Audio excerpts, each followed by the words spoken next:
দেখো এদিকে এসো, মাস্টার দেখো কেটা পড়াচ্ছে, ওই দিকটা আসি দেখছি বাবা, পড়াই যা।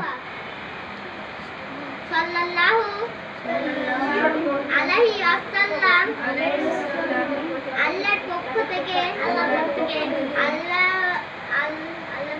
আল্লাহর বান্দাদের কাছে যা কিছু পৌঁছিয়ে দিলেন তাতে বিশ্বাস করা। এই ব্যাপারে আল্লাহর নবী হযরত মুহাম্মদ মুস্তাফা সাল্লাল্লাহু আলাইহি ওয়াসাল্লামকে সত্যবাদী বলে অন্তরে মেনে নাও। ঈমান শব্দটির অর্থ বিশ্বাস করা। শরীয়তের পরিভাষায় ঈমানের অর্থ হলো। ওর গলায় হাত দিচ্ছি কেন? ওর গলায় হাত দিলি কেন? কের জন্য?